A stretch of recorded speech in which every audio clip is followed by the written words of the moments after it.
My hair. Let's do more. It is frizzy. Let's do more. Let's record. Let's talk Salt Lake City. Utah. Salt Lake City. Salt Lake. Salt Lake City. Oh, it's cold. Housewives.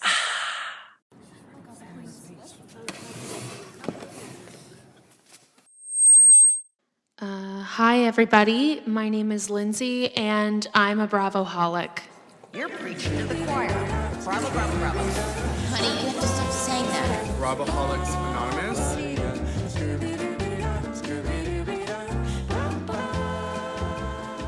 Wow. That was good. We could be like that Dr. Pepper girl who got paid $2 million. Did you see that? They literally should have paid her $2 million because people were just talking about Dr. Pepper for like 2 months. They did. They paid her $2 million. That's where I got the number. Good. So. I will. You know what? We need to jump into this finale. Yeah, let's get into it. I'm so excited. So excited. For the Sisters of Salt. Greek tragedy. I have the perfect opener. What? All right. So this episode opens with dramatic shots of a red tower, spotlight on the floor, a camera going down the stairs, a flash of an empty courtyard with chairs. You hear someone say, "Behold, the daughters, the sisters of salt." So the world. Again? No, that's what it says. Oh, the daughters and the sisters? Okay. That's what I wrote. Okay. Well, we could try again. Okay. Take it from the top. Sorry. Taking it from the top. Okay. The episode opens with a dramatic shot of a red tower, a spotlight on the floor, a camera going down the stairs, a flash of an empty courtyard with chairs. You hear someone say, "Behold, the sisters of salt, the world of elegance, grace." But what the world did not see was the war. And then you get a dramatic text on the screen, 12 hours earlier, the day of Angie's Greece trip. That's it, of the dramatic monologue. That's it. That's the end. I loved it. Thank you. So, the scene opens with them all in the kitchen. Mary opens the fridge and you see the commandments scoreboard again. And you see a giant no with red markers scribbled under Whitney's column with the commandment, "Stop the reactive abuse." And I suspect that Lisa did that from the previous night. But they remember how they had the little scoreboard and they're writing it? You talked about how you loved it. Yeah. So on it, it's all marked up. Well, Whitney's has a huge like red blob because Whitney scribbles it out saying, and it said no. I love that. So that was interesting. And That's then Angie, you would do. I would scribble it out and be like, "You're wrong. You're just mad because I called you out and you're a little bitch." Yeah, they are little bitches. Little bitches. But they all came home really drunk last night, as we see later in this episode. Right. So Angie's lip is still busted. It's super swollen. And Mary can't shut up about it. And she's like, "Oh my God, you look horrible. You look like shit," for lack of a better word. That's what Mary said? She didn't actually say that, but that's what she was saying. Imagine if anyone said any of this stuff about Mary looking like shit. Like, "Oh, Mary, why are you wearing a blouse under that dress? It looks fucking weird. Right. It looks fugly." What if someone told Meredith or Mary that she smelled like hospital? What? Call back, season 3. And Bronwyn says that Meredith's switch up is unsettling, and I do agree. I don't trust anyone who can cover up how they're feeling so easily. I think it's very scary. Well, I don't think it's that scary. I think people go through things. And I think that you don't always want to be ruminating in it at all times. That's why people take medicine, people get high, people have a glass of wine, people have a cigarette. I think there's a number of ways people can if things can't be fixed immediately, you can't spend your whole day ruminating on it. I totally get it. But I think it's just like the extreme switch ups where it's like one day you're really, really mad and the next day you're like, "I'm fine." I think Bronwyn is trying to point it out because they all want to see Meredith miserable and remorseful for the things that she's done. Mm-hmm. And I think Meredith isn't going to acknowledge that stuff, and she knows they're going to continuously bring it up. So she's choosing to start the day on a lighter note, so her entire day isn't bogged down by it. You know what? That's a good point. You have an entire production day ahead of you. You're right. You know these bitches are going to bring it back up. You've done X number of seasons of this show now. Mm-hmm. They're not going to let it go. They've been talking about it all season. Yeah. So she wants to wake up and be happy for an hour and have a cappuccino. Great. So after all the ladies sit down with this playwright from Greece that's going to be writing them a play tonight, they all like have cappuccinos and recap about the night before. Now, I just want to say, I do not think this playwright wrote this play in one day. Yeah. I was suspecting that they did this on day one when they first got there, and she had the whole trip to write it.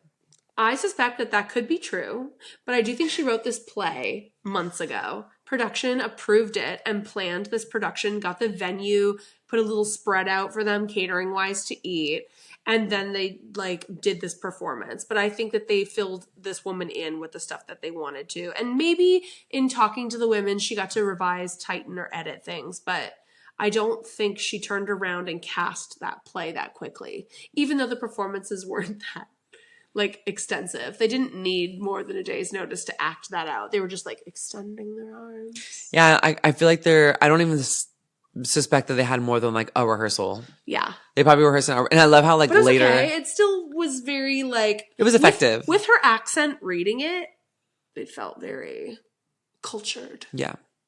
So I think it's cool. But I thought it was interesting that they got them all on camera talking shit about each other to her. That was a really, really interesting way to get them to say what they really think. And what else is new? I would not have talked shit to that woman. I'd been like, I'm not taking this bait. I'm not going to like play my cards here. Oh, see, I would have. I for sure would have. Messy as hell. Well, because like I know that it's going to be in the play, and I'm like, do you want to honestly know how I feel about you? And someone else is going to say it in a way that is probably going to get across to you better than I could ever tell you. Oh, see, I would have done the opposite. I wouldn't have said anything and been like, wow, you guys were assholes to me, and like I only said nice things about you to her. No, I would be real, and I would let them know how I felt. But I would really only want to bring up the things that I feel like they need to work on versus just like talking shit. Like I wouldn't be like Lisa saying that Brittany has butterflies. She's chasing butterflies in her head all day. I'd be like, can you cast a man to fart and make out with someone in it? I'll never escape Fartgate. God damn it. I'll never escape the season of farts. So anyway, I thought that was really interesting, and I thought it was a really clever little idea, and it's really fun to make it all about that. I was in Croatia one time in Dubrovnik, which is King's Landing if you've watched Game of Thrones, and there was an arts festival that was starting while I was there, and I got to see a Shakespeare play in an abandoned fort tower, and it looked very much like this. So when I saw this, I was like, oh my god, this is kind of reminiscent to something I experienced, which I thought was really cool. Yeah. Because that experience was amazing. It was like $19 to go see this play. Oh, wow. And I was like one of 25 people in this abandoned fort tower seeing Midsummer's Night's Dream, directed by a British woman, and it was a Bollywood style film. So they took Shakespeare and adapted it to Bollywood. And so the costuming, the dance numbers, like everything was so. And it was mid-numbers. It's the wine. Midsummer Nights. Yes. That's crazy. It was so cool. Wow, what a fun like experience to have it like all mixed up. I love when people take things and reimagine them. Me Not too. the way Disney's doing it. I mean, in this kind of way where you take Yeah. it, you reimagine it in a different She culture's made it her perspective. own, yeah. And I really advocate for, if you're traveling abroad, look for local arts festivals, because that experience was the best ever. Okay, It it's was good to know. Cool. That and taking a ghost tour the first night you get anywhere. I do a ghost tour the first night of anywhere I go, so I can learn the walking tour of like the touristy area, so I kind of get a lay of the land, and then also get Ooh. some like cool stories out of it. Do you know if they have that in Orlando? Yeah, I'm sure Orlando has like haunted Disney tour. That'd be cool. Okay, because we're gonna go for my birthday, so I want to like, Literally next week. well, later in the year. When? Um, I'm coming.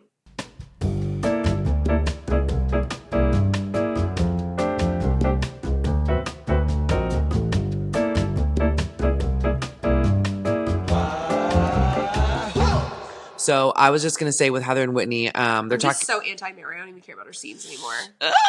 So make it quick. I just, I took all this effort.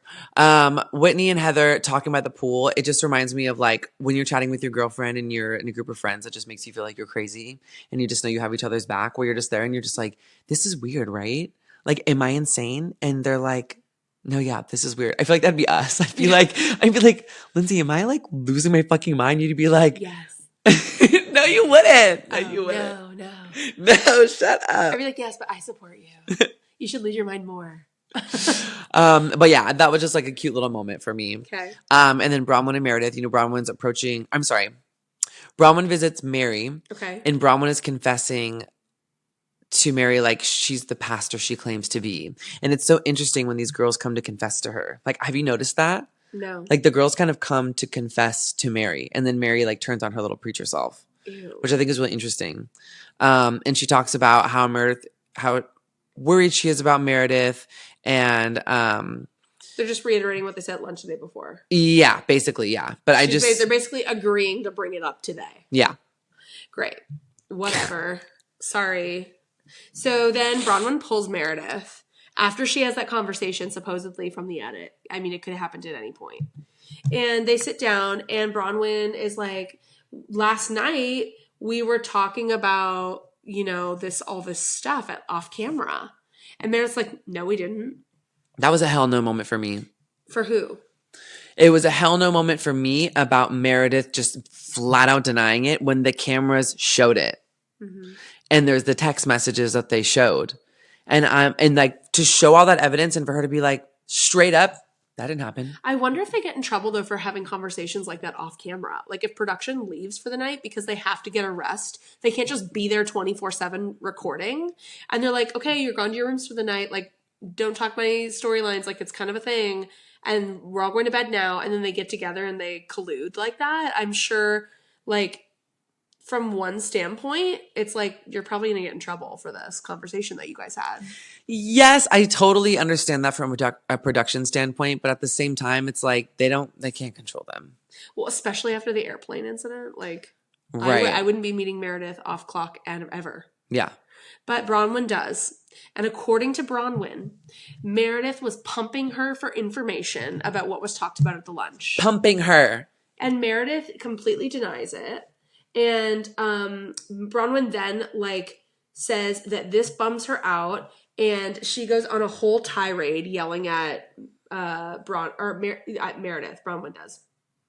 And she's like, first off, Meredith goes to a confessional and she says that Bronwyn, she never asked Bronwyn about the lunch. Mm-hmm. And Bronwyn was telling her at dinner before they went to bed that she was really anxious about the play and what was going to be said about the play. Mm-hmm.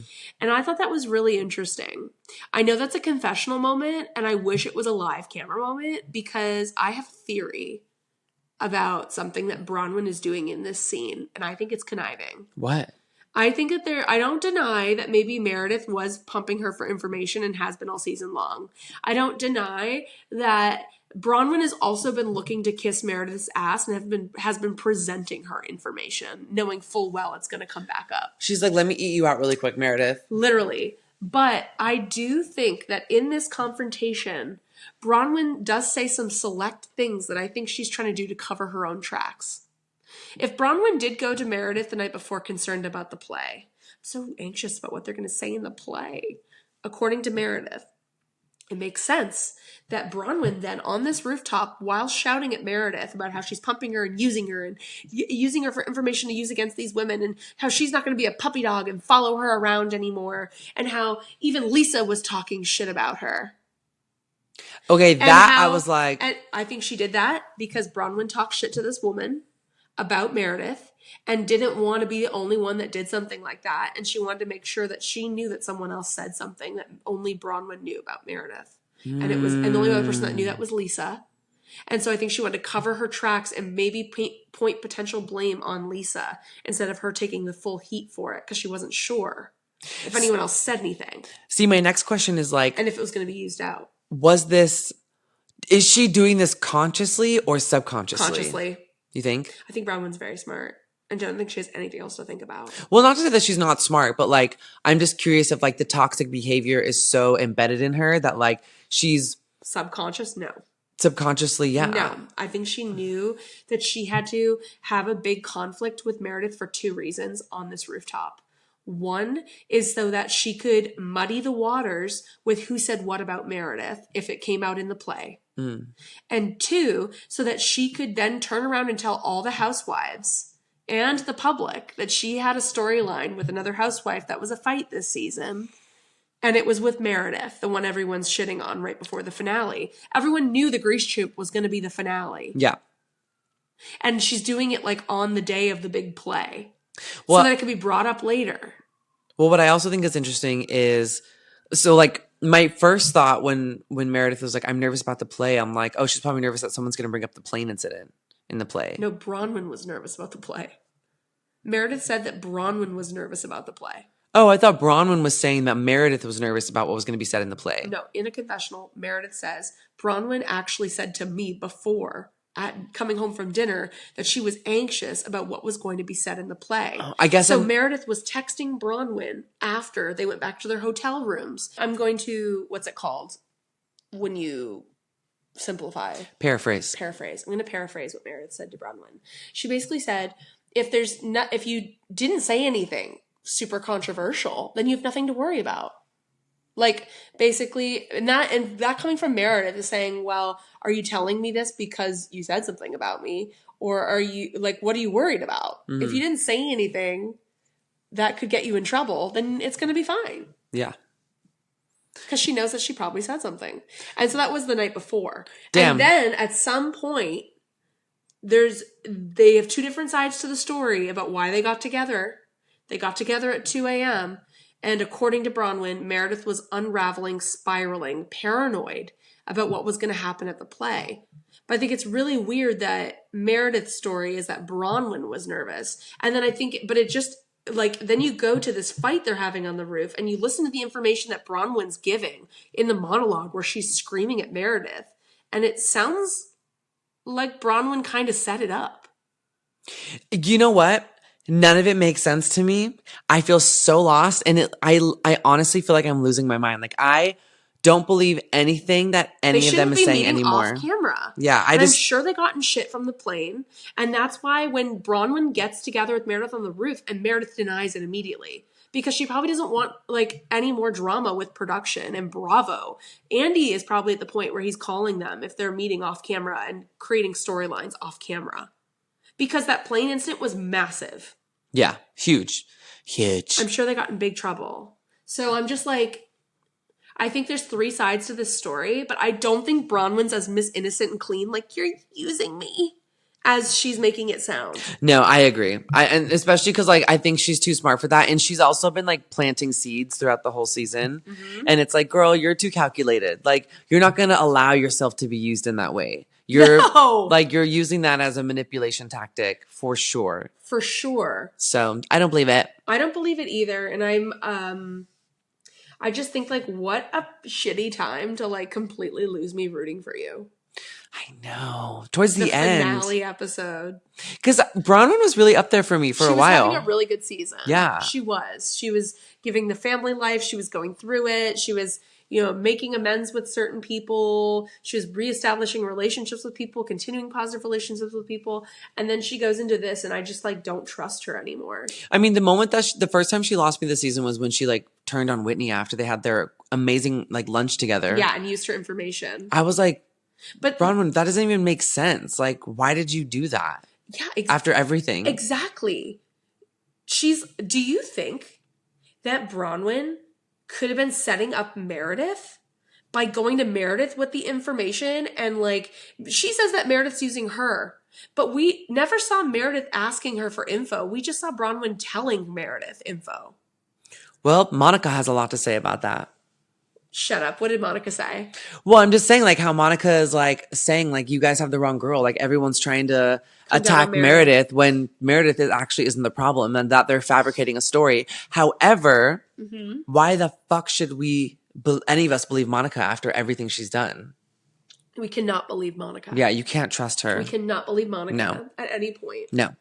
So moving on. Now we move on to, unless you have anything else to share. Well, whose team are you on, Meredith or Bronwyn? If you have to pick. That's don't cancel me.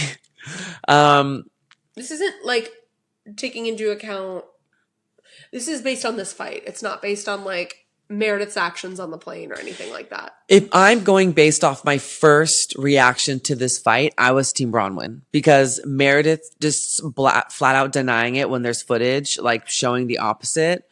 What is the opposite? The text messages? Yeah, just like them clearly like going to go whatever. And then like the text messages and all that. Like there's proof that the show is producing. So from what I'm seeing as an audience member. They met. they met, and I believe that conversation was had because I could see Meredith spiraling about it because of everything that's happened, and then like not wanting to relive that again and again and again and again and again.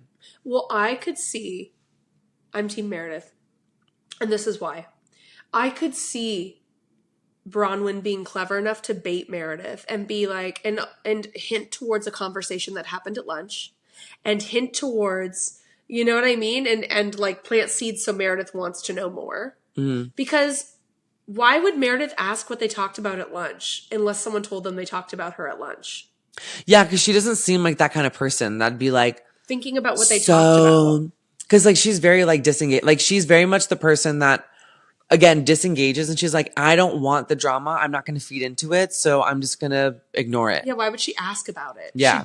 Someone definitely, and I think Bronwyn, because she's been running to Meredith and saying stuff the whole season, went to Meredith and was like, so we were at lunch and some things came up.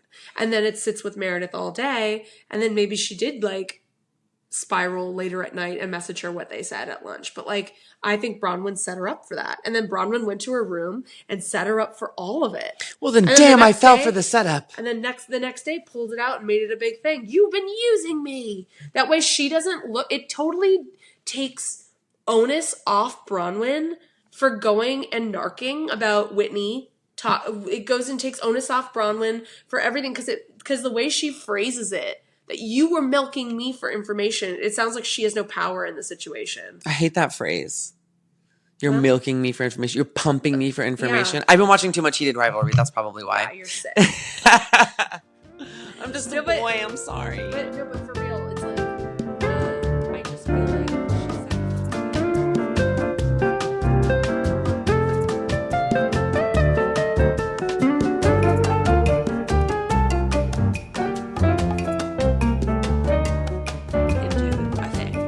and it's almost like, what was Meredith supposed to do? Disengage. No, because if she keeps completely checking out, they're just going to cut her off the show. Yeah. So I'm just like, I don't know. I don't trust Bronwyn here. I really don't. I don't think Meredith's innocent, but I do think she completely set her up. What a bitch. Well, then we move on and we go to meet Angie's cousin. I didn't really care for the scene, so I didn't really make any notes. But the only thing is that I made note of is Angie saying, "Ladies, please be on your best behavior. Do not embarrass me in front of my family. He's really excited to see us, and please do not make a mess." And then they're walking down the stairs, and Angie almost eats shit again. Well, Angie and then they're greeted by chill. the. Hold on, chill for a second. So I got to say something. Wait. Thank okay, you. Chilled. When they're in the Sprinter van on the way there, Heather does say something that I think is worth noting. And what does she say? It kind of justifies my case. Heather says, Bronwyn's stories are one foot in the bullshit and the other on the banana peel. But she also says that she believes Bronwyn over Meredith. Right, but she thinks Bronwyn's stories are one foot on bullshit and the other on a banana peel. And I think that's true. What a great way to describe that, too. I never heard that phrase before. I mean, I think she made it up. Well, it's a good one because they're both slippery. They're both implying that Bronwyn's slippery. Mm-hmm. And I agree. Okay, sorry. No, don't apologize. Well, they get to the really cool venue. Yeah. Because we don't care about the cousin. Well, I thought it was cute, though. He seemed like a very friendly man with a little wine glass. It's just boring and stupid. Yeah, who cares? We get to the play. Mm-hmm. And Angie hands out a mondelia to mark each housewife so they're paired with their character, which is great for us because we can actually see who's who in the play in case we forget. What's a mondelia for the audience? It's like a scarf. She's like, you can wear it over your head. So they all like look like the Virgin Mary with scarves on their heads. Mm-hmm, mm-hmm. And they represent... Whitney and Heather. They both look like Mary. And Mary as well. Mary had hers over her head, didn't she? Or No, she but she didn't look like Mary. Ironic. The irony. Well, she was yellow. The other two were blue. So I'm talking about like the illustrations of the Virgin Mary. Oh yeah, she just have a blue hood. Yeah. But they give them all out and then they like have their little food and Brittany makes a knock at herself saying, since I'm such a lush, I'm just going to go for the wine. I love her. I do too. I love her. And then I need a side by side of like me talking mad shit about her and then saying this. Like I do love this needs her. to be in a clip. You've really grown this season on Brittany. I just want to point that out. I mean, and I know because like again, I said it before and I'll say it again. She just reminds me of someone that I really hate. Not that I don't really hate anyone, but like she reminds me of people that I've really heavily disliked. But the more we peel the layers back, I understand her a bit more. And I'm very much like the kind of person that wants to see the best in everyone, despite how like ugly they can be sometimes, to my own detriment. She's taken so much heat this season, and she's not even a full-fledged housewife. Let's be Right. real. You saying that, like saying that she's friend of, I was gagged because I didn't realize she was still a friend of. And I love that in her cabaret show. She like pokes fun at that too. She does. That's great. Yeah, there was like a song that she like wrote and in it, and she's like, and I'm still a friend of. It's so funny. It's great. We need to find a recording of that. I wish it was in LA. Well, maybe it will be soon. Hopefully. Brittany, if you're listening, bring it to La. Bring your play to LA. We'll be here. Thank you. The will turn. Thank you. Okay, so should I go through each of the housewives and what was said about them in the play? Yes, but I would love to say one of the opening like phrases that really like struck a chord with me. What? It like really. So when the play starts, one of the first phrases she says is, gossip grows like mold within the friendship. And I was like, oh, wow, that's like pretty deep. Like the gossip, because mold is like, usually you don't notice it. It's like in the corner, or it's like in a moist area, whatever. And then it starts to spread and it gets like so dangerous that you have to evacuate and like get it fully removed. And if you don't, like you're going to get sick and die. Yeah. And so like the fact that the gossip within these girls just like grows and grows with each season, and like they apologize, they put it off, they come back, but then stuff keeps coming up and they keep like making digs at each other, and just like the play at the very end. Don't ruin it. We're not done yet. We have to talk about what they said about each housewife. Right. No spoilers. So the woman, the narrator, standing at a podium, and there is a woman to represent each of the housewives in a reciprocating mondilia. And they are all giving really basic like Grecian style acting, which is like just extending an arm or bending a knee or whatever, to the narrator reading. And she's got a great accent. But she basically says Heather is the deflector. And Mary said that she is a joke wrapped in mascara. And then that was so brutal. And then they showed the clip of Mary saying basically that, but this was much more artistically put. And I was like, oh my God, are they going to show where each one's inspiration came from and who talks shit? Mm-hmm. Or are they going to go from like Heather says about Bronwyn, and then they show Heather saying something about Bronwyn? But no, it stopped there. And they also stopped giving them titles. So Heather the Deflector was the only title we got, which I was kind of bummed about. I would love them all to each have a title. Yeah, that would have been great. Heather's the Deflector, and she's a joke wrapped in mascara, and basically she uses humor to cover up real feelings and doesn't want to really show any other emotion besides making jokes about stuff. And then Bronwyn. What do you think about that? Because I didn't agree with that. I don't feel like she... I think I think that's true from reading her books and stuff like that. Like when she was feeling insecure and vulnerable when she was younger, she was a loudmouth and made like inappropriate jokes and would get the most drunk and make out with the boy and like do the most extreme thing because that was like how she was, you know. Maybe it's because we see her like so vulnerable like in the confessionals. Maybe I'm just confusing that confessional verse with like what she does in real time. Right. And half the time her confessional stuff just feels performative for me. You know? That girl wants to be a housewife too. Of course she loves it. She wants to be... Receipts proof timeline, like that's also theatrical. It was almost too theatrical. But it's okay. It was a cool moment because that whole season was like just so wild. So good. I can't wait to recap. So Bronwyn's next, and they say she is not two-faced. She's no-faced. She collects secrets on her sisters and leaves damages in her wake. And it's kind of, I mean, that totally ties into the storyline that Bronwyn's created in this episode with Meredith. And you clocked it. Which, by the way, Bronwyn brings up in the Sprinter van on the way there. I do want to mention that. Bronwyn brings up that she's pissed at Meredith, and this is why, in the Sprinter van on the way to the play. Oh, that's right. And I think that's really important because Bronwyn is trying to control the narrative. She goes and meets Meredith she goes and finds Meredith on the roof, confronts her, and then storms out screaming at her. Like, then she brings it up on the bus so everyone knows that she's pissed at Meredith. You know what I mean? Like, I think she's setting it all up.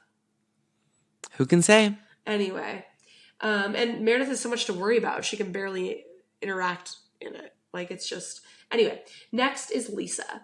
And they say that she wears wealth like a shield and carries herself like a queen amongst servants. And she's unable to apologize. And then we get a clip of, I live a very different life than all of you. I do very big things. Yeah, of course. And then we have Angie. They say daggers lie beneath her tongue. And then we get like a montage of Angie shit-talking people. I'm going to pull your ears back so much further than they already were, or whatever she says. Yeah, whatever. To Lisa. And then they show Brittany. And this is one of two that I want to point out.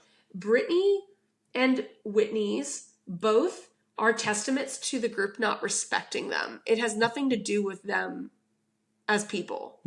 So Brittany, they say her words sound like childish noise.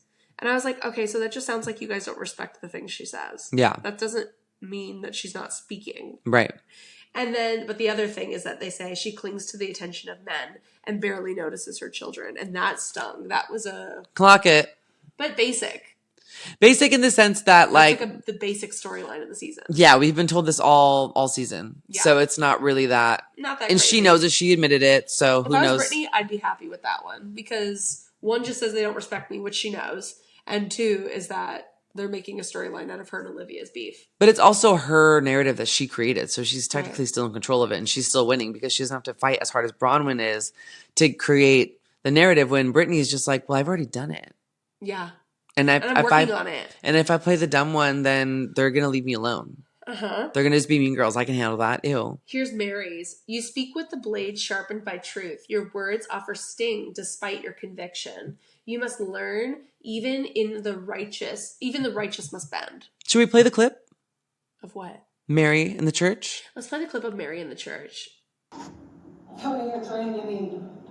I ain't fixing on y'all stand. I'm doing everything else. Y'all ain't know it. Can't be as high as you. I got 14 birthday cards. So stingy self.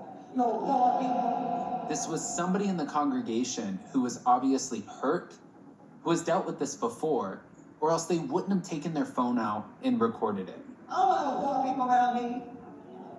You're poor as hell. And if you ain't poor, you stingy, so you still poor. God said you was poor. Wasn't that disgusting and horrible? Hate her. I can't believe you can clearly hear her voice.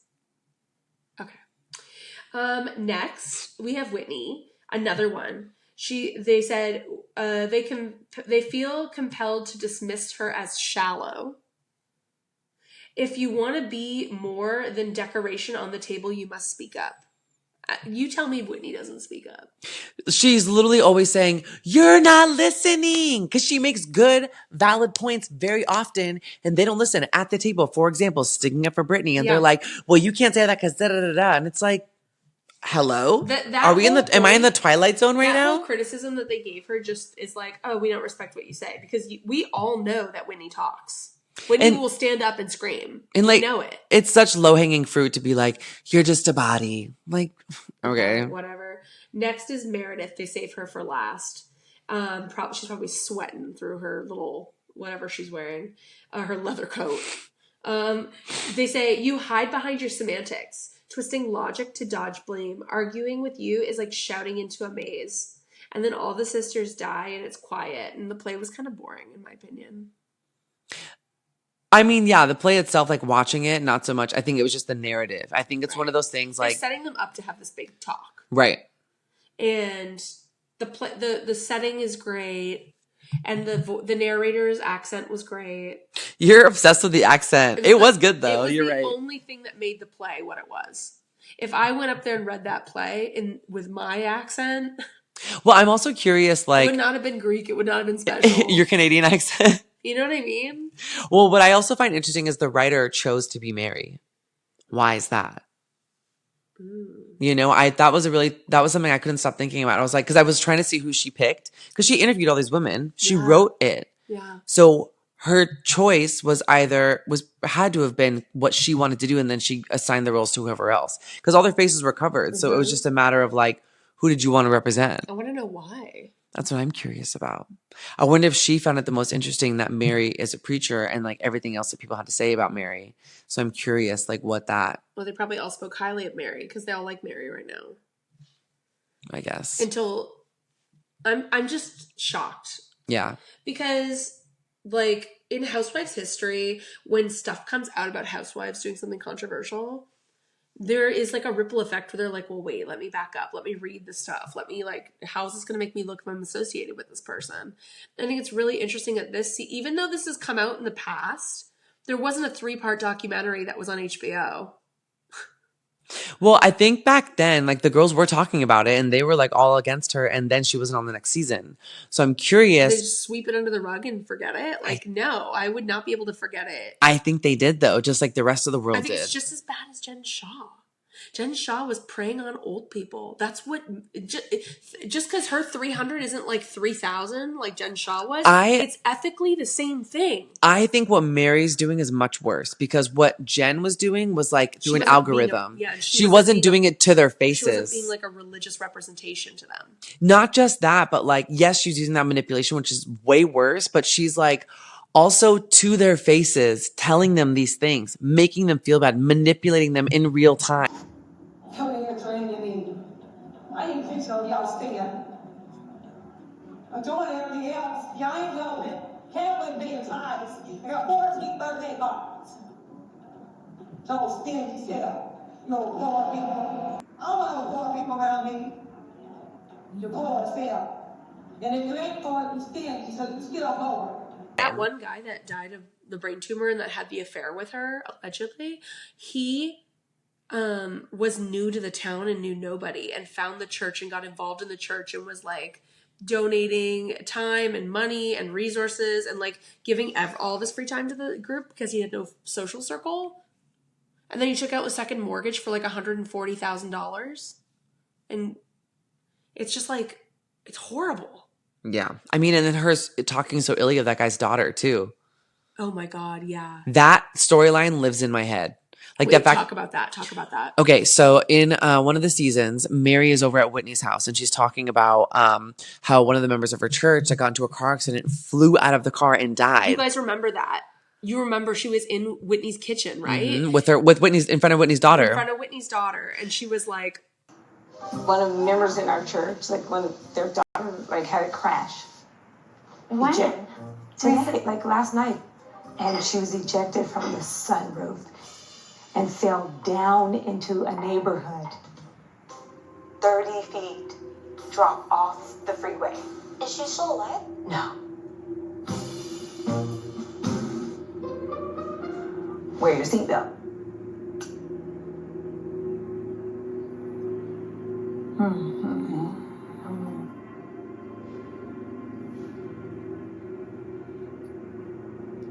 I just watched a clip of the Real Housewives, Salt Lake City,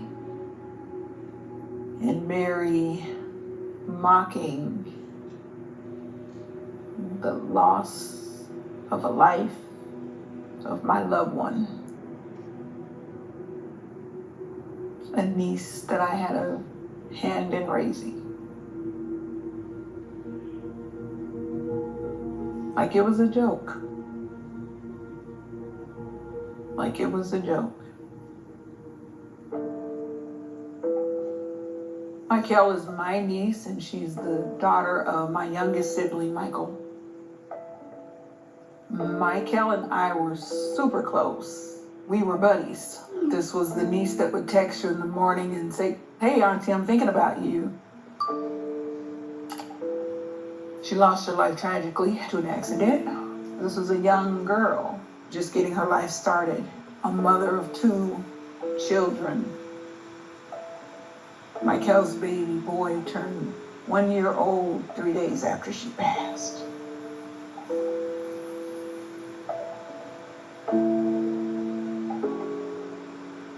I love Michael with her beautiful self. That beautiful girl, she was smart and she was working on doing things and just trying to get it together. Just like, any other kid her age is. Can I play you that? Housewives? Nah. And I'm not gonna give her the satisfaction. Had it make me feel I was angry. That was an attack on me and my daughter. You have to be one miserable human being to go that low. Oh, well, I guess you should wear a seatbelt. I saw it. Now, that's a pastor? No, sir. Not at all. It was a very traumatizing moment to watch. Anyone that can speak and joke about anything like that doesn't deserve to pastor anything. Why are you speaking on my daughter anyway? You didn't send condolences. These are babies. I watched little London dance around her mom's casket. And not one phone call from Mary. He didn't say nothing. Fortunately, my daughter's gone. She didn't have to hear it. It's unfortunate for my daughter that she loved Mary and Robert.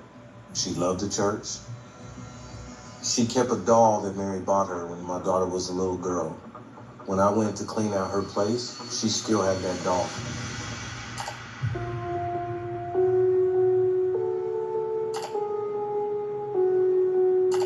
This would piss me off. This was a child of one of the members of your congregation, and you are talking about it so just like nonchalantly. When people watch reality TV, it is a form of entertainment, and you're expecting to be entertained. But speaking to these congregation members, it was very sobering. This was not a point of entertainment anymore. People that knew our family and knew Michael are coming together and they begin to start a GoFundMe. From what I heard, Mary told her members not to help me. And if you gave anything to the GoFundMe, go and take it back. Blame my daughter to rest. And Mary's being an antagonizer. Where is it at? What's going on? Who did this? Why are you involved? It's disgusting. What I think Mary's reason is because any money that was not going to come to Mary was going to shorten her bank account. Because why else would you do it? I know that's what kills me about Mary and Robert. I'm like, what do y'all think that you are actually getting away with? Because you're not. You're doing evil. Yeah, someone in my parish died last night. She flew out of her car window. Yeah, and she was kind of saying it like almost like, can you believe it? And then Whitney and the daughter were like, did she die? Did she survive? And she's like, no. She's like, and that just goes to show, always wear a seatbelt. But she said it as a joke. And this is like members of her congregation that she's very close with. Yes. And someone who's speaking out against her. Someone that grew up with her in that parish. Like there is a picture of them in the same choir and they've known each other their entire lives. And now that Mary's the head of the church, this guy's like, basically like the closest thing I can compare it to with my Catholic upbringing is like the usher people that are like, you know, assistants to the priest, passing the basket, handing out the wine and the Eucharist and whatever in Catholic church. Like he's this kind of status in the church. His family has been in the church and been donating the church forever. And this guy's daughter died. And that's how she's talking about like someone in their intimate parish. Yeah, making a joke about it on national television. Like, it's just like, well, should have worn a seatbelt. That's crazy. That's crazy that she didn't do that. Yeah, it's horrible. Yeah. And then she then went against other people who were donating to the GoFundMe to help the family and for the funeral and stuff, saying like, allegedly. If you donate to them, like. Take it back. Yeah, you should be donating it to us, the church. Yeah. Insane. So if you guys haven't watched it, get into it. But if that's too much he said, she said for you to believe it against Mary, I'm going to play the clip right now of Mary screaming at her congregation to give her more money and gifts on her birthday.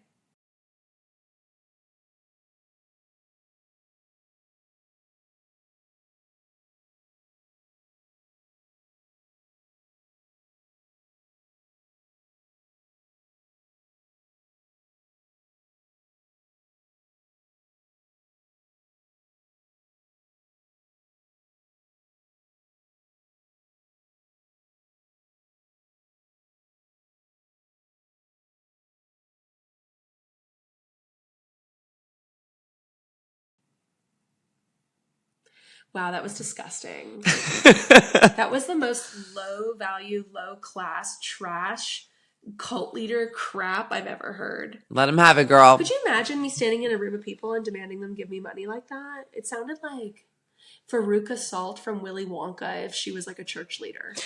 Oh my God, yeah. Yeah. What a great comparison. Yeah. Fuck that bitch. It was disgusting. Anyway, back to the play. Back to the play. All right, so we're debriefing now, right? Yes. So now they're all looking at each other. They all left, and they're like in the silence in the wake of the of all the things that were said. And and the production set them up for this. They all know what's about to go on. They're all a little nervous. And Bronwyn, who's been shedding tears throughout the play, she said takes the stage first, which I knew she was getting ready for this moment. She's getting ready for it all day. Mm-hmm. She said she was horrified about what she saw. Yeah. And she says she has a deep issue trusting people and thinking people are loyal. And she thinks it's because she doesn't give it. And I thought that, and you also thought that was like refreshing to hear her take accountability in that way and actually be able to like narrow down what it is. It was a Bravo moment for me, honestly. Like I was so on Bronwyn's side. Like the fact that she recognizes her fault and then she thinks she has work to do and admitting that she's not loyal and she wait, what? I don't know, but it's very PR. It's very like, I'm going to get ahead of this. I'm going to take accountability now. And then none of you can jump down my throat about it because I'm going to be my hardest critic right here. Right. And she even talks about like Todd being disloyal to her in confessional. Yeah. It's also kind of not like taking accountability though, because she's, diffusing it on other people who have treated her poorly. That's why she's not loyal. Just want to say that. To your Bravo moment. Thank you. Well, the Bravo moment was her deep reflectiveness about it. Okay, great. Yeah. I just think that it's calculated. I think it's so calculated. I think the tears at the end, though, was a lot. She's just too smart. And she has nowhere to channel it because she's just bored. And I love it. Mm-hmm. I love it. Mm-hmm. All right, who's next? Well, after that, Lisa and Angie take a moment and they pretty much just make up. We don't need to go into details about it, blah, blah, blah. Lisa says that, maybe she does hide behind her wealth and like you focus on things that aren't important. But Angie, you're important to me. And I think you feel the same way. Like there's a love here. And they all like, they kind of acknowledge each other. And Angie does it in a way where I think she still leaves the door open for her to like scream at Lisa in the reunion. It doesn't feel like it's a closed door and like a closed chapter. Well, what I didn't appreciate about Angie is she was kind of smiling through a lot of it, or at least the edits that we were seeing, it made it look like Angie was like enjoying it. Kind of enjoying that the girls were all getting shit on. And I didn't like that. I think that was her plan. And I think that Lisa should have taken accountability about not taking accountability because she sounds like she didn't even hear that criticism in the play, that she doesn't like apologize or take accountability. She focused on just the shield and material wealth thing. And I don't know if that was, I don't think that was as like calculated as Bronwyn. I think Lisa just like processed the first thing she heard, stressed about it, and didn't hear the rest of it. I think that, but also I don't think that Lisa believes that she does not take accountability. So she didn't feel the need to talk about it because she's like, well, I do take accountability. Probably in her mind. I love her. So she's just like, she's so funny. She's so funny. And I'm literally Brittany in this scene because at this moment, Brittany laughs and then has to look down at the floor because the camera's like right on her. And she's like snickering with her glass of wine. And that would be me the whole time. It was definitely Heather. Yeah, well, Heather was drunk. Yeah. She was already drunk. Sipping. And you could tell, like, I think now watching the show so often. Yeah. It's like her body language. It's like a little more slumped. Her eyes are a little bit more like. Glassy. Yeah. And like her, Yeah. Like and she's got this like cheeky, like her cheeks are so like, because she's thin now. She's lost a little collagen in her cheek. They're so sunken in now. They just get red. Yeah. Like the mask. Yeah. Like my face probably right now. I can't see because I've had. Anyway, I was outside today. Next up, we have Meredith jumps in. And she says she doesn't like to be told that she said something or did something. It hurts her. And she is afraid of betrayal. And she cries, saying she is afraid of letting people in. And then Heather interrupts and says that Meredith is a powerhouse, pretty much insinuating that these are like crocodile tears and like, Meredith, you can handle it. What are you talking about? I thought it was a Bravo moment for me when Angie was like, you can let people in, and if it doesn't go well, like, it's not always your fault necessarily. Like, sometimes it's the other person's fault, and like, that's okay. And that's like the trial and error that you kind of have to experience when you let people in. That's the risk you take. That's life. Yeah. And it's like, that was really beautiful. And that's why I was like, you know what, Angie, that's why Angie wanted to do this, though. Yeah. Angie wanted to do this play so that everyone could be humbled, and then she could show why she sent her snowflake, and she could be like showing them all grace and being a good friend. Yeah. And like, that's why she did this. I know, I get it. But like, I thought that was really pretty. And I did like, I have mixed feelings about what Meredith shared, because I can totally see her perspective. I can see where she's coming from. Okay. And like, you know, I'm like, I get that. Like, I get that. I don't think it was her addressing what was said, though. No, just like sharing like how like. She doesn't trust people. Okay. I get it. Okay. It doesn't acknowledge what they said about her. They said, just to remind you what they said about her, they said she hides behind her semantics. She twists logic and dodges blame. That's literally what she just did, talking about not trusting people. And arguing with her is like shouting into a maze. Exactly. And I just feel like what she just did demonstrated how they criticized her. She didn't actually like do anything. And I'm on Meredith's side. Like, but I'm just being real. I don't think is ridiculous. And so when Heather interjects and says that Meredith's a powerhouse, she then goes like Heather's so drunk. She's like, she says her thing with Bronwyn and it just hijacked the whole day. Yeah, that pissed me off. I was like, everyone's having a sentimental moment. Everyone's bonding. And I get Heather's point. She's trying to like be like, you can't get away with this, Meredith. You can't get away with like acting. She's just trying to get the conflict going again. She has to dictate when people fight. It's always Heather. That's so weird. She Why? thinks she's in control. She really loves to get drunk and then just think that she can like lead the fights. She's got some confidence on her these days. I think getting drunk is what like adds to her wanting to do that. I think she's already planning on it, and she's so confident doing it that she just gets drunk to also have fun. That's crazy. Because her and Whitney are like, they are good time girls. Like, they do drink and have fun.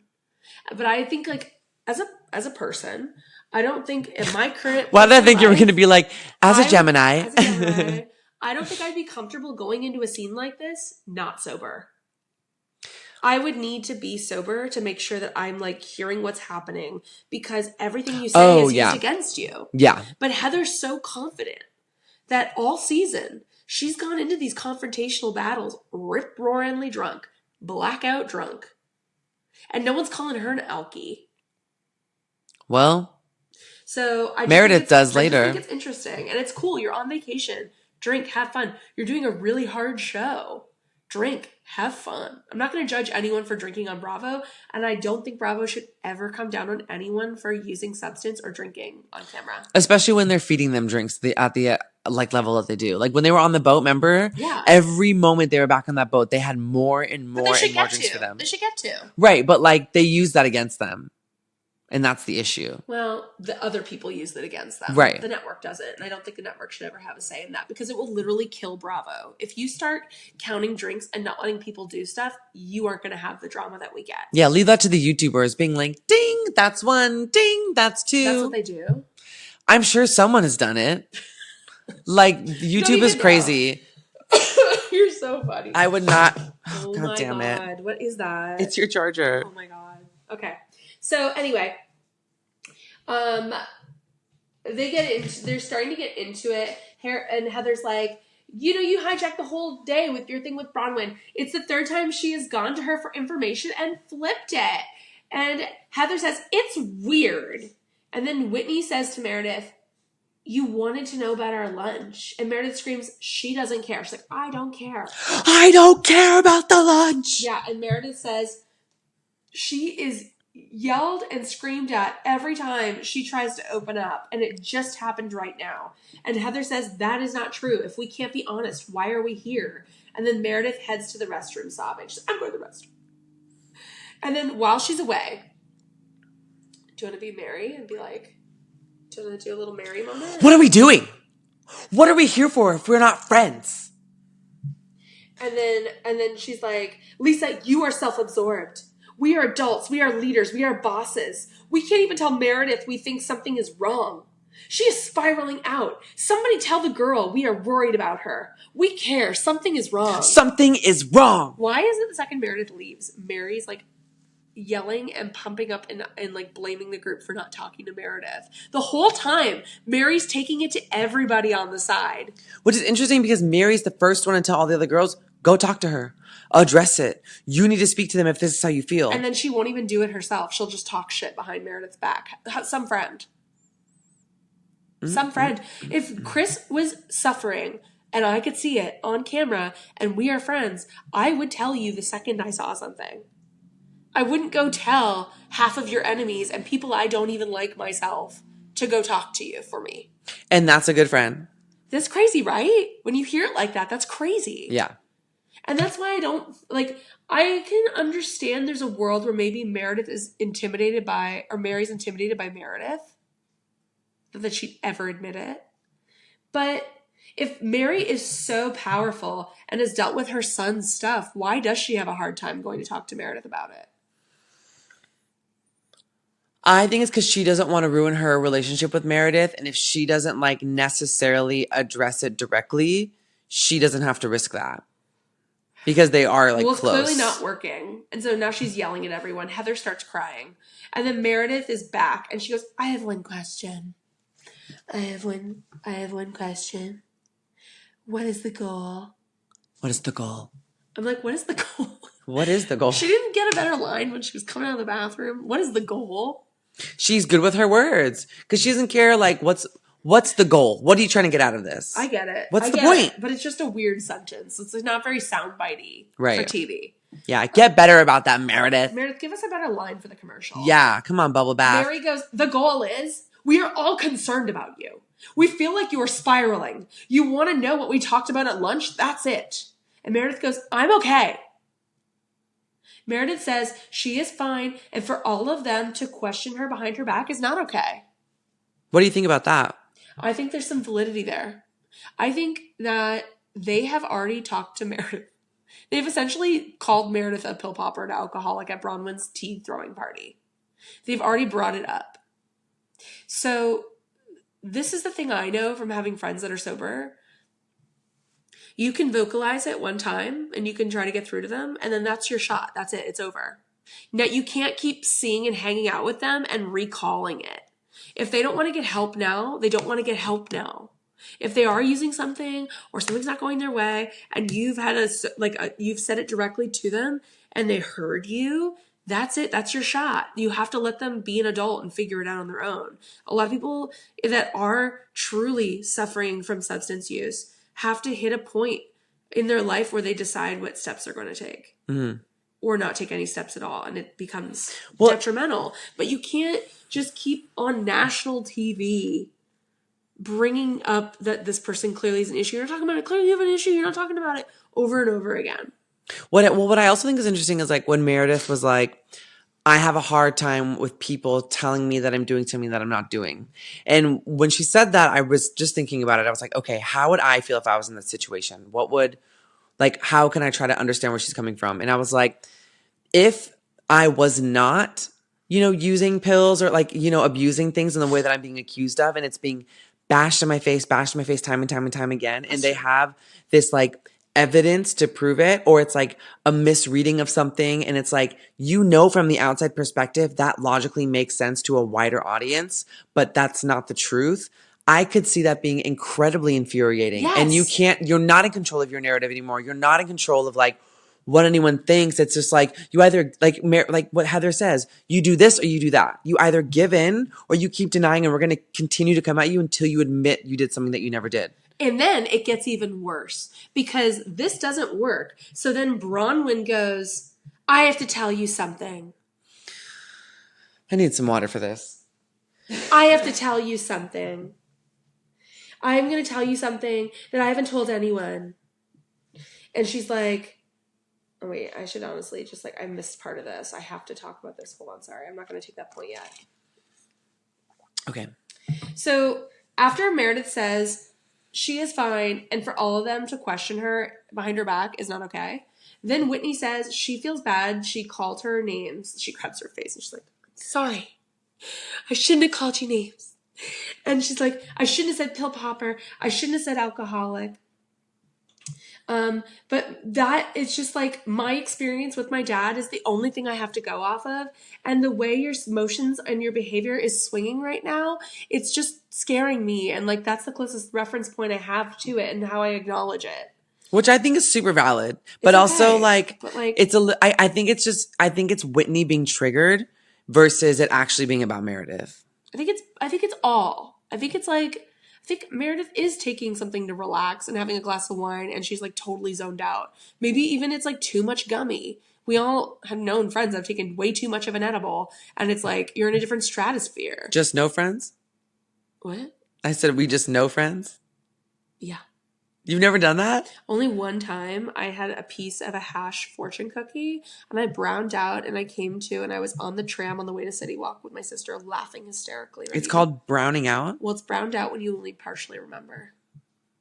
Oh. So I had a like cancer strength level, like you're dying of cancer and you smoke all day every day, like hash fortune cookie, and I didn't even know it was hash, but it was at the checkout register and it was like $3, so I just threw it on top of the order and got it, and I had a piece of this fortune cookie. And then like browning out is like a thing when you're like doing anything and you kind of remember. It's not like complete blackout, it's brown out. But I like used to live across the street from City Walk.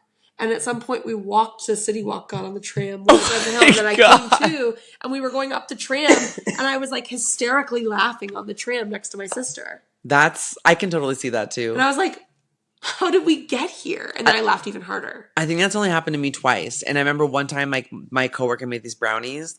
And that's always the problem. It's the brownies. But they were like, they were super tasty. Yeah. And I had one, it had like an hour and a half had passed. I was like, okay, I don't feel anything. I'm just going to take a little other piece. No, never do that. Don't do it, guys. Don't do it. Don't do it. Next thing I know, my boyfriend at the time picks me up and we're driving home and the road in front of me is winding. And I was like, wow, this is crazy. And then we go to get pad thai and boba and we're sitting there talking. I have this fat ass plate of pad thai in front of me. I feel like I blinked and it was gone. And I was like, where'd all the food go? And my boyfriend at the time was like, you ate it. I was like, there's no way I ate all of that already. It'll fuck up your mind. He's like, I'll you literally did. be like, what? Legit, I was like, that's crazy. I did. My boba's still here though. Did I not drink anything? Like, you just ate it. You inhaled the Thai. I was hungry. Anyway, Yeah, okay. back to the Housewives. Anyway, back to the Housewives. No more about browning out. So, whatever. Anyway, the point is not okay is when she like is verbally assaulting Brittany on a plane for hours. Right. Like, you know what I mean? Anyway, so I have one question. What is the goal? And then Bronwyn says that like Meredith, you have to understand that like when I needed support, when things were going well for me and Todd, I needed someone to talk to. And you need to talk to someone too. Something's clearly going on with you. And then Meredith's like, nothing is wrong with my marriage. And then Bronwyn goes, Meredith, we were at dinner in New York and we saw Seth. My hands are up in the air. I'm out. And then, yeah, she literally is like, what? Just like, I'm out of here. Bye. And the way Bronwyn said that line too, is so leading the witness, like objection, your honor, leading the witness. The way she's like, Meredith, we were at dinner in New York and we saw Seth. ... Like leave it open for Meredith. If there's any crack in Meredith's marriage, she right now should be in Bronwyn's mind, panicking in her body, looking for a way to recover, and she's going to show it. And Meredith is so steel cold. She's like, I'm out of here. This is ridiculous. Like doesn't flinch a fucking muscle. And I was like, oh. Well, and then like even Bronwyn when she says, what was that line she said?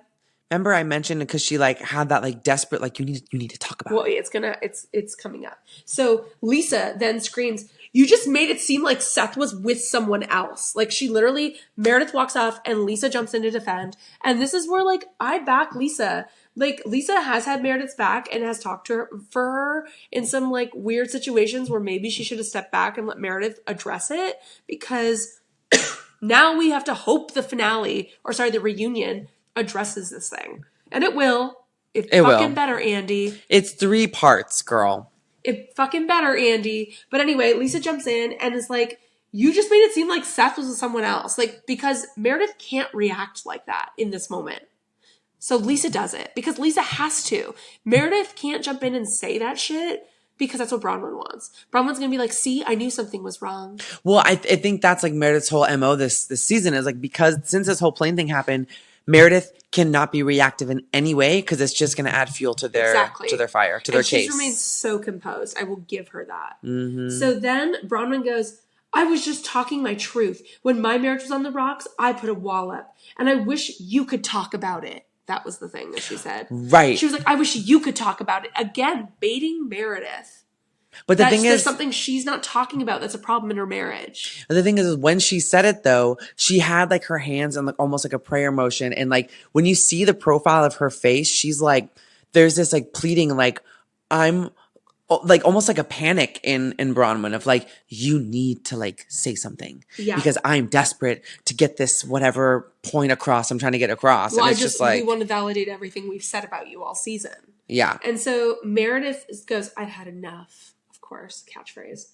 And Lisa goes, are you kidding? What did you just allude to with Seth? She's holding her feet to the fire. She's the only one being direct. She's the only one. And she's calling out Bronwyn for fucking doing, like, this is bullshit. Yeah. Even if she saw Seth with a woman, which we later is like, yeah, he's with a group of investors. There were 4 men there too. Mm-hmm. Which is, I think she said that on a podcast or something. It was on Twitter. It was on Twitter. Yeah. But Meredith is trying to leave. And I just want, I made a note. This is something we said to each other. Mary is evil. Oh, yeah. Do you want to talk about it? Yeah, because Mary looks at her. She looks at Bronwyn and she's like, she whispers in her ear. Yeah, she's like, you was a good friend to her. You were loyal. Look at how look how you stand by Todd. And I was like, that's evil, bitch. One, she's taking a dig. 2, she's literally like the devil whispering in her ear at that moment. She can't even say it with the group to hear her. She's like, you were loyal. You did a good job. Like it's giving creepy cult leader. Like she was trying to manipulate you to do the thing the whole weekend in Greece. She's talking about how someone has to tell her, someone has to call Meredith out and tell her we're worried. And now she's there doing the, what's it called? Aftercare. So like in BDSM, when you have an activity with someone in a partnership, like there's this thing called aftercare that's really important if people aren't aware. And so like Mary's literally coming in for the aftercare now. She's like, good job. You did so good. You feel stressed? It's okay. Don't feel stressed. You're a good person. She's literally, it's so manipulative. It's disgusting. It's so manipulative. It's so gross. And the thing that just like grosses me out the most about it is Meredith's not going to like to see that. Mary. Can't wait to see the You're reunion. trying to look like a good friend this whole time. We're going to see that. But she didn't expect the editors to put it in. I'm sure she did. Let's be real. Well, Bronwyn is being a hypocrite, saying Meredith cares more about appearing perfect than being honest with us. I thought it was really rich, Bronwyn. Can we just do a cut back to when you confessed how you wanted an open relationship with Todd, and when it was brought up first day of Greece at lunch, you like completely denied it and got really defensive and angry? Okay, thanks for the instant replay. You're welcome. It's so true, though. And Heather's like, just go if you think we're toxic and assholes. Oh, and then Lisa, I didn't say asshole. I didn't say that. And then she's like, what does she solve? And Heather's like, it's just you two versus the world. And that leaves us at the end of our season 6. Yeah. And then like Heather drops her head into her hands. Crying. And Whitney's like, okay, Whitney did find a great moment. She's like next to her, like very Virgin Mary on her knees, like. It's a real painting, that moment. I hope that one guy painted it. I'll have to look at his page. I haven't seen it. That's what we need. Yeah. That's a good one. Yeah, maybe we can commission. But No, he did it. He did it for sure. What's his name? I'm going to look it up. What's his name? We talk about him all the time. I don't know. I have to look it up. Pull it up. Pull it up. Du-du-du-du-du-du-du.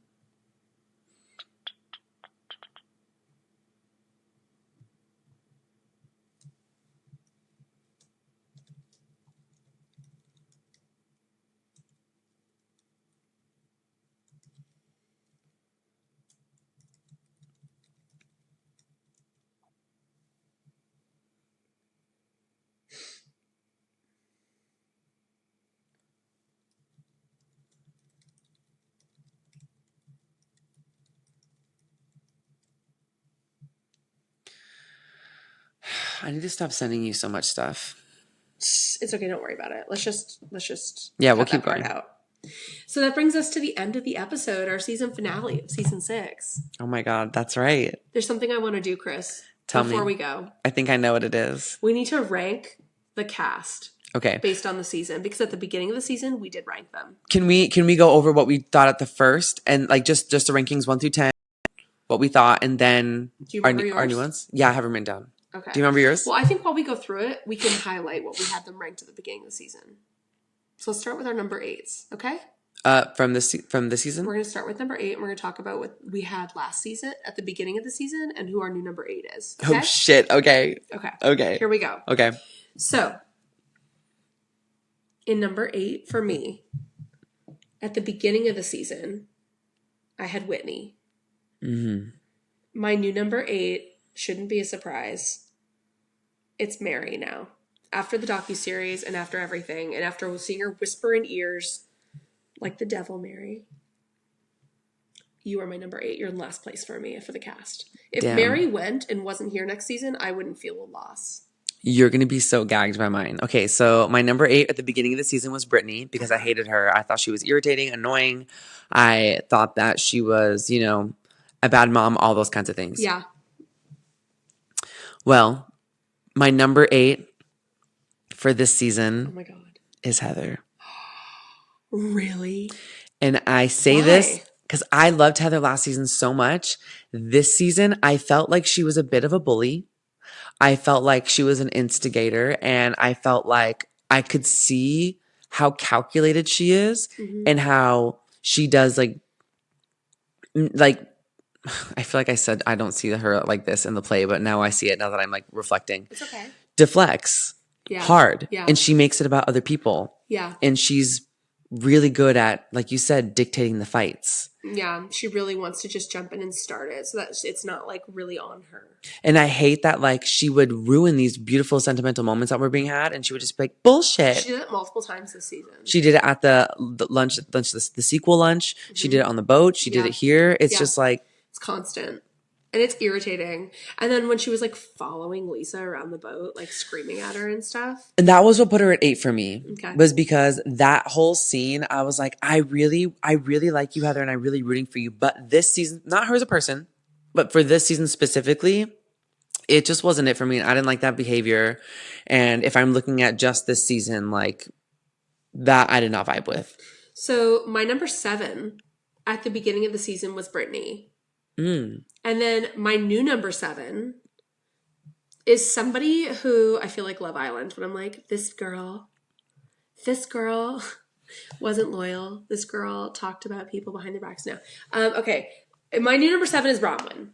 And Bronwyn is in number 7 for me. She had a really strong season, but honestly, what I saw on this Greece trip left such a bad taste in my mouth. I don't think, after watching her whole season, I don't think her intentions were pure with anybody. I feel like she was just trying to get information and manipulate people the entire season. Oh. And while that's a successful housewife, by one definition, I feel like I like to at least, even if you're problematic, I like to see that you're loyal to one person. And like, she wasn't loyal to anybody. She wasn't loyal to anybody. Yeah.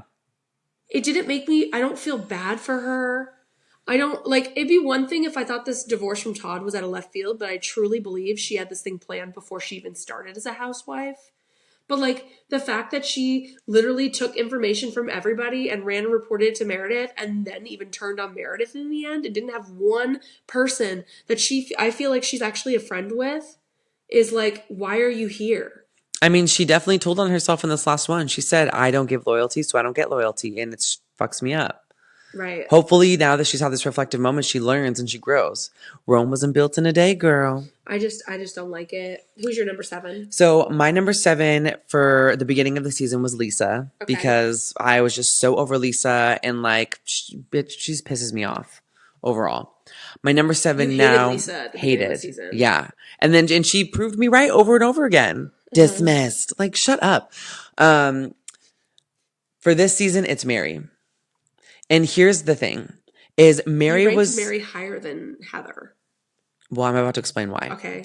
So Pre-documentary, I really liked Mary this season. Yeah. I thought she was doing all the heavy work. She was bringing the girls together. She was calling them out. But I just felt like she was giving them like good advice. And she was like actually trying to keep the peace within the group versus like instigating and doing what she's doing in this very last episode, showing her true colors. Well, yeah, that and opting out of scenes by just going to bed.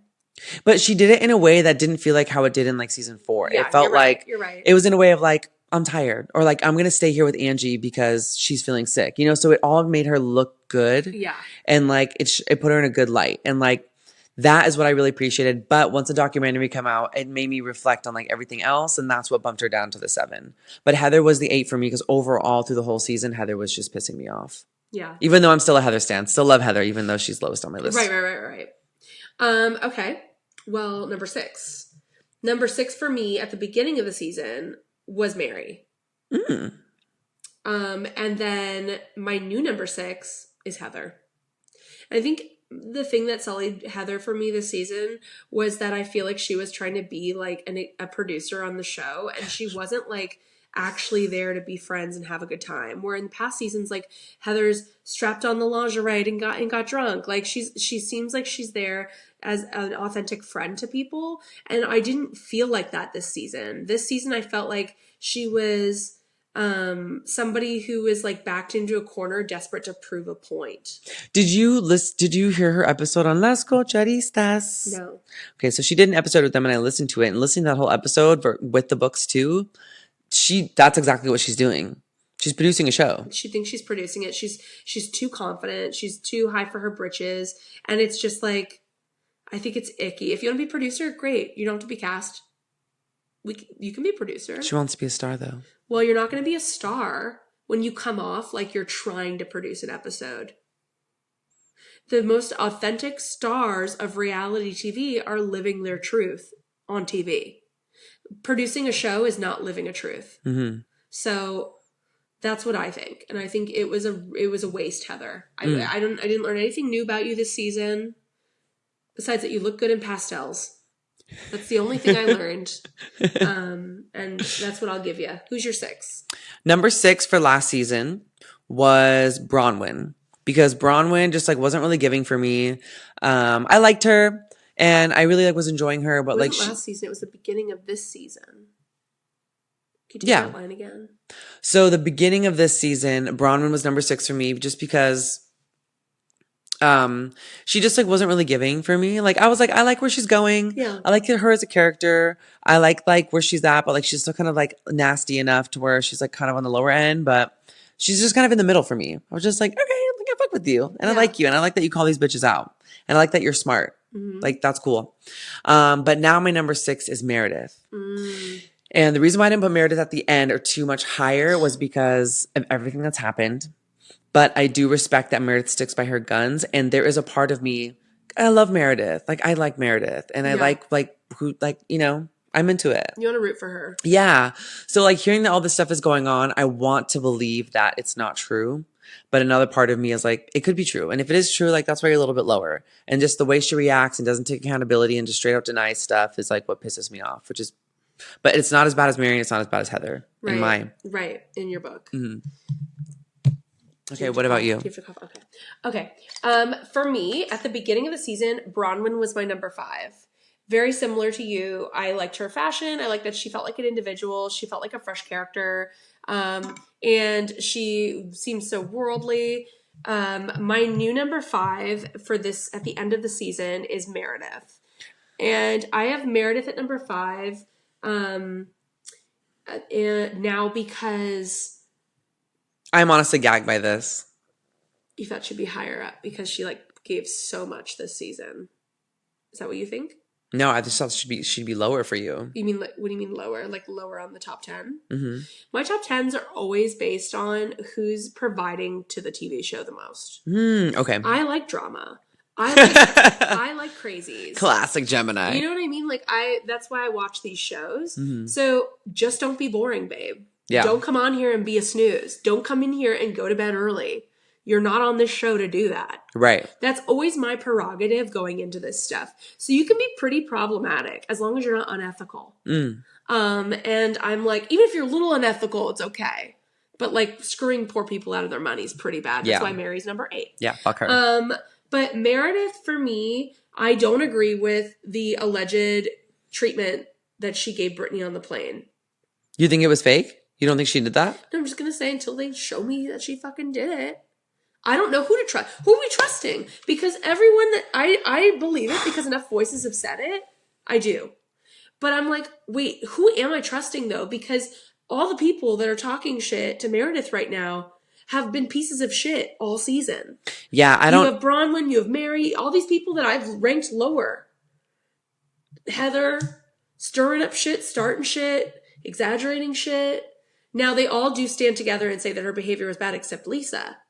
So I don't know what to believe. I really don't. It's like I go back and forth, back and forth. Not How true. Bad was it? How bad was it? Lisa did say that it was like a lot, but she's not dogpiling. Yeah. But she does say like, yeah, it was a lot. I don't agree with it. I do not agree with it. And that's why Meredith is at number 5 and not at number 2. Because if the plane incident didn't happen, I would have Meredith very high ranked. Yeah, same. Because this whole season's about Meredith. Right. It started so slow, and I think on like episode 3, I was like, "What's Meredith doing? She's doing nothing for us." You were so mad. I was here for it though. Like I remember I was just like, she's taking a back seat this season. This is boring. And then the whole fucking thing blew off, and it was all about Meredith. And it's been about her nonstop. Which was a good segue because the last season ended with it like being with Lisa, and then it started with Lisa being a problematic person. They're the stars. Well, it's interesting because I remember on Andy Cohen Live Sorry, Heather. When Lisa was on and everyone was kind of ragging on Lisa, she's like, don't worry, watch the rest of the season. You see how it's going to play out. Her confidence, I was like, what is going to happen to where this dismissed luncheon is going to be like low on the totem pole versus what's going to happen later? Like, that's crazy. Yeah. So anyway, Meredith is number 5 for me because I feel like no matter what, I don't have a problem with you taking your Xanax, your Ambien, whatever you're going to do, drink wine, be messy.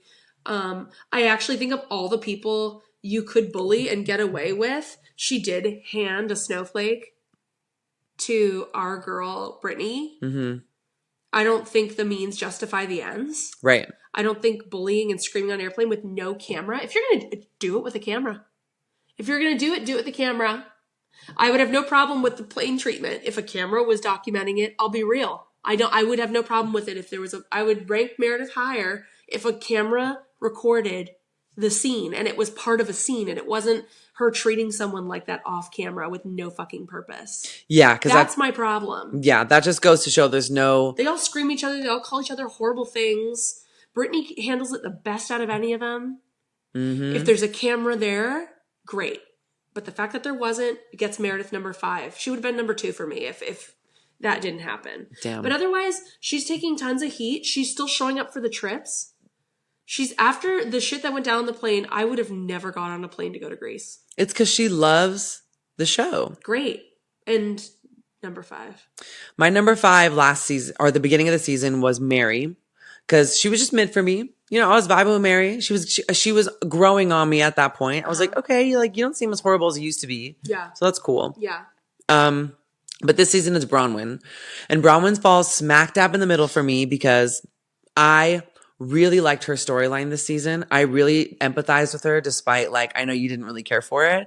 I really did. I like really empathized with her. I was like, okay, cool. Like I can see the real person behind this like Barbie doll facade like that you have or this caricature that you're trying to be. Yeah. So I really appreciated that. I appreciated like the scenes with Muzzy. I appreciated the scenes with Gwen. I appreciated the vulnerability with Todd and like seeing how badly he mistreats her and like us really seeing that. And I think that really explains a lot of her behavior and getting that insight in her family really made me feel for her. And like to me, it helps me understand why she acts the way she acts. So I don't see it as like so malicious. It's more like, oh, you're just like really hurt and you need some help and you need some love and connection that you don't have that. So that's why she's at number 5 for me. Great. Number 4. Oh, and she was a bitch at the end, which I didn't like. I hated that. Number 4 for me, at the beginning of the season was Meredith. And my new number 4 has climbed the ranks from 7 to 4. And that's Brittany. I think Brittany had a stellar season. Okay. I hope she made out like a bandit with cash because she was in every episode, in every shoot, and she wasn't a housewife. She was a friend of. She brought storylines to this show this season that were by far housewife storylines. She did scenes with Jared by a creek. Remember that? How could I forget? Do you remember I will that? never forget that. That was art. That was amazing. The crying. Oh, and she brought stuffed toys with recordings. What killed me the most was Jared just walking, being like, yeah, keep acting like that. And I was just like, this is crazy. I know. Hate him. I know. But, like, I didn't see any of these other women bringing men on the show and in that way. Like, sure, Whitney had Justin on for a scene. But, like, Justin didn't evoke feelings in me the way Jared did. Yeah, he was very stoic. She brought, like, a whole new dimension to the show that didn't exist yet. And this is, like, not heard of a friend of being so involved, right? No. If I were her, I would use it as negotiating power. And I'd be like, I'm not bringing these things up as a friend of. You chose me for friend of. I'm not going to show you therapy with my daughter. I'm not going to show you an emotional fight beside a creek with my boyfriend, off and on again. I'm not going to do it. I'm not a housewife. Give me the paycheck and I'll do it. But because we know what we know from Sheena Shea's book, from Vanderpump Rules, and the seasons that she got demoted to be friend of, whenever you show up to day play, you get a day player's rate, which is higher than your salary rate because your salary is for more days. And Brittany seems to have worked a lot this season. So I hope she took them to the bank because everything revolved around Brittany this season. It really did. To the point where it made me a Brittany hater like her, which says something. Or was that me? Or maybe it was a little bit of you. I'm just kidding. No, Brittany did great. Yeah, you're very convincing though. Thank you. Brittany did great, and that's why she's number 4. I think she really brought so much to the season. Yeah, for sure. Well, my number 4 at the beginning of the season was Meredith. Love me some Meredith. I loved her storyline. I loved where she was going. It wasn't like a super high, like, oh my God, amazing. But it wasn't like, I hate you. Yeah. But it was more than mid. Now my number 4 is Lisa. Oh, wait a minute. What was Lisa for you last season? 7. Or the 7. Season was a 7. She was a 7. So she's climbed to a 4. Wow. And here's why. Both of our 7s climbed to 4s. Oh my God. I love this for us. Okay. So the reason why is because I think Lisa, although she was crazy at the beginning, I did feel for her a lot more this season. Okay. And her defensiveness towards Meredith, I respect because I'm like, what you're doing is like, you're just being a loyal friend. And you're being like, it reminds me of what you said, how you would be like, you'd be that friend who'd be like, yeah, the sky is purple. And then off camera, I'd be like, hey, the sky is like actually blue. Like, we need to, we got to talk. But and I feel like that's the kind of friend she's being. Yes. And I think I appreciate that for someone who's like been misunderstood a lot and like had people dogpile on me, and having that one person to stand by you really does make that difference. And that is something I respect because that's also not an easy thing to do. No. You know, because then it kind of isolates you as well. Yes. But you love that person so much that you're willing to do that. And that I really respect about Lisa. And she's consistent in that way. And that's like, in her ethics and in what she does and says, she's consistent. Even when she's being a bitch. She's consistent about the same things when she's being a bitch. She gets triggered by the same things. She's consistent. Yeah. Yeah. And that I can appreciate. Right. Yeah. I love that. Oh my God. I think this is a personal win. Did you hear it, Lisa? Did you hear? Okay, this is great. So next is my number 3. Mm-hmm. We're in the top 3 now. Mm-hmm. Oh shit. My number 3 climbed from number 8 at the beginning of the season. Who? And that's Whitney. My number 3 at the beginning of the season was Lisa. And my new number 3 is Whitney. Gagged. And I would have never expected this to happen. I never would have expected this to happen. Okay, tell me more. So Whitney's climbed so high for me because at the beginning of the season, I would have told you, like, what is Whitney's point? She doesn't bring any storylines. I thought, one, it was tea that her husband took her company into an MLM. And I love some MLM tea. That stuff is fascinating. Mm-hmm. Just like cults. Fascinating. But 2, she proved to me that she learned her lesson at the beginning of the season when she said something and was like, we don't talk about each other like that. Let's not do that anymore. When they threw the tea in the middle and they all did their thing. Mm-hmm. Then the rest of the season, she was holding them all accountable, whether they listened or not. Whitney was the one voice there that was like me. Is like, how can Lisa go and say that Brittany is, or how can Angie say Brittany's dumb? How can Lisa call her an alkie? And then no one can do that to Meredith, or no one can do that to you. No one should be saying these things about any of us. We're friends, you guys. And like, I really think friends, right? Quote unquote. Well, that's the thing, and you need someone like Whitney there to actually like remind them that they're supposed to be acting like friends. Mm-hmm. Otherwise, it's just going to get insane. Yeah, no one's going to believe anyone's friends. Yeah, but you need a glue person, and I think Whitney brought that this season. While she did stir up Trother bad weather, Heather and Whitney bad weather. That's soundbite from Lisa. I do think. And while she is herself and, like, she just jumps on and talks and sometimes you're like, shut up, Winnie. Who was your number 3 for last season, for the beginning of the season? Lisa. Okay, got it. Sorry. So, I just think Whitney really grew in my books and she served a really great purpose. While it's easy to overlook, great purpose this season. Yeah. Okay. Yeah. Well, then you'd be happy to hear Whitney was my number 3 for the beginning of the season and she's still number 3. Great. And that's because, like, for the beginning of the season, I don't particularly remember exactly why I had her as number 3. I think I just, like, really like Whitney, but I didn't like her enough to make her number 1 or 2. Yeah. But I didn't hate her at all, by any means. I think she's a very solid, like, character for me. Yeah, she's you. Oh my God. You said it the whole time. You say that. You always say that. Yeah. But like, I do feel like, same thing. All the exact same points that you made are exactly why I have her as number 3 as well. Yeah. Because I really enjoyed her storyline at the beginning. I really love how she was holding people accountable. And she didn't really get too messy with anyone this season. No. And like, I thought that was cool. And she stayed interesting enough to where she wasn't like the front runner, but she wasn't like fading into the background either. No, And I she still was want her there. Yeah. Yeah. She has a lot to offer. Yeah. And I think that she's taking a little break because she's been on her healing journey for a while. She's just taking a back seat. Next year, healing journey. Next year, Season 7, healing journey. Okay, well, my number 2. Here we go. At the beginning of the season, my number 2 was Heather. Oh. My new number 2 is Angie. Wow, mírala. Okay. So, number 1, Angie planned 50% of this production. Yes. Literally. The very first and the very last. The episodes, the Grease episodes. Angie, and then even like the party they had for Brittany to make up for the stuffed toy where they all did hair. Like, no matter what happened this season, Angie was at the center of the group. Mm-hmm. Truly. Mm-hmm.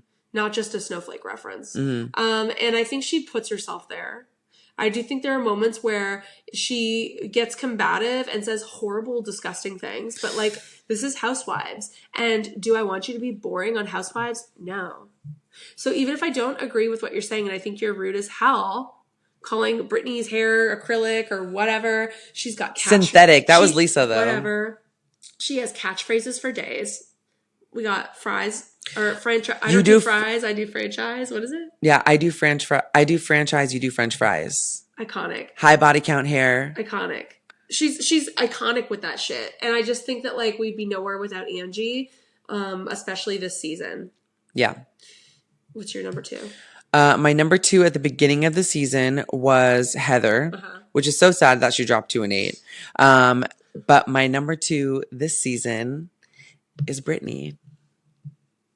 I know, dude. I know. She went from the bottom of the totem pole to the top. Oh my God. A non-housewife? A friend of and number 2? She's not a friend of in my eyes, okay? So the reason why I chose Brittany is, 1, I think she showed a lot of growth in this season.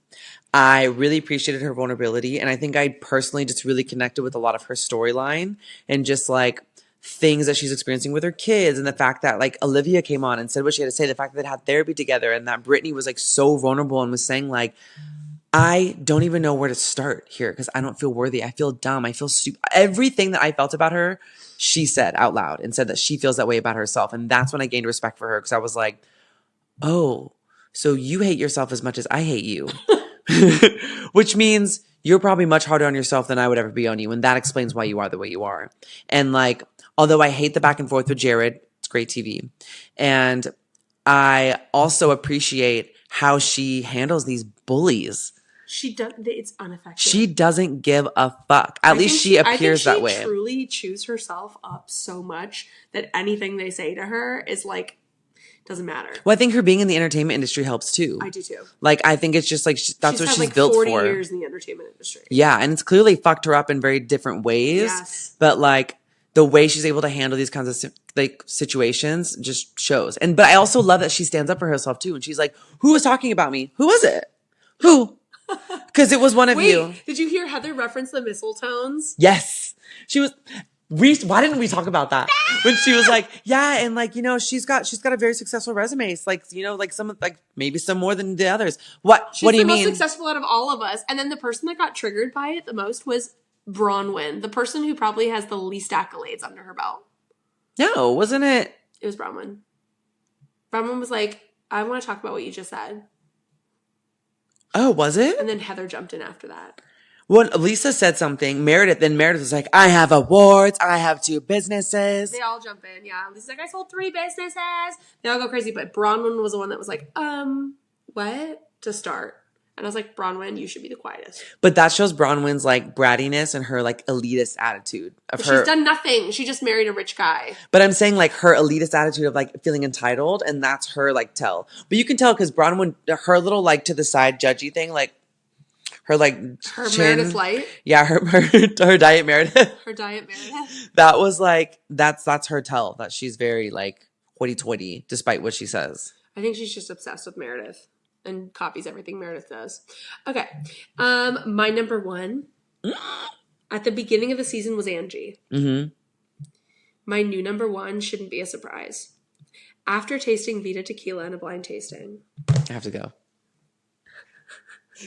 After intensively defending her to Chris every episode, my number 1 housewife of Salt Lake City of this season is LB herself, Lisa Barlow. Lisa. I have Lisa as my number 1 for a slew of reasons. Let's go. 1, she always shows her family life and her business life. 2, she came under fire this year having to defend her business to Bronwyn, who took the entire off season to study her legal stuff. And one other things, she owes people money, doesn't owe people money, whatever the tea is, I don't care. I just want you to bring drama to the show. I don't care. And I want you to wear that fur coat and hold that shotgun. No fur coats. We hate fur coats. But that coat was beautiful. No, we don't wear furs. Furs are ugly. Okay, it can be faux fur. Yes. As long as it looks like the one that she was wearing. You're interrupting me. I'm sorry. Lisa Barlow is the winner of the season. She stood by her friend. She defended her the best way she could. Meredith might or might not be going through some shit. And if she's going through some shit, it's great that she had Lisa there to help try to do whatever Lisa could do in whatever moment. Mm-hmm.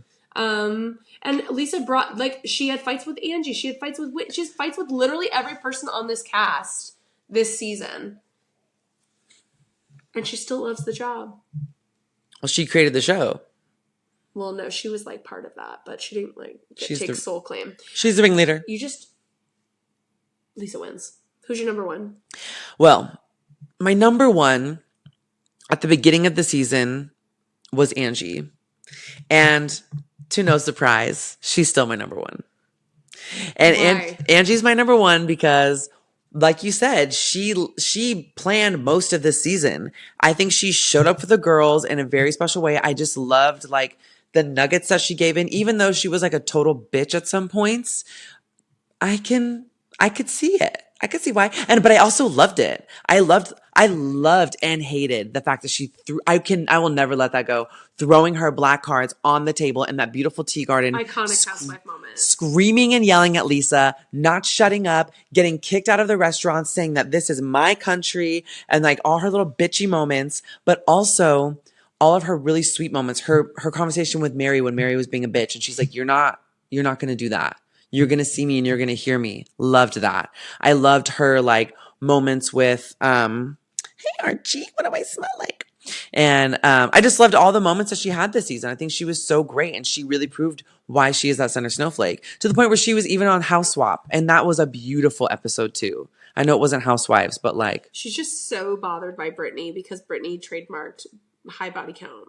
Who cares? She's bothered though. You saw it all through Grace. Yeah. You saw it the rest of the trip in Grace. But this is also why she's at the top. She must have had big plans for that, and now she can't use it. You had mentioned that. She must have. Yeah, you were mentioning like maybe she had that for. What's trademarked is not high body count hair; it's just high body count.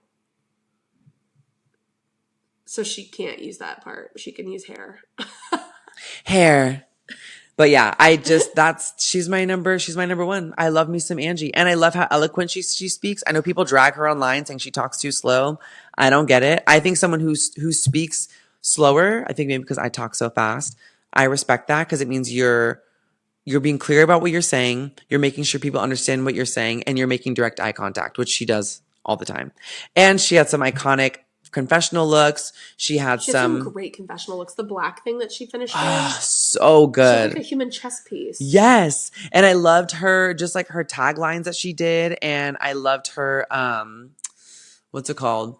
All her injuries and how she recovered from them. It was just amazing. Throwing up, holding onto that guy's leg, breaking her finger, busting her lip open, and still looking gorgeous. Like, you got to give it to Angie. It was an amazing season. And I'm so happy that we got to spend it together.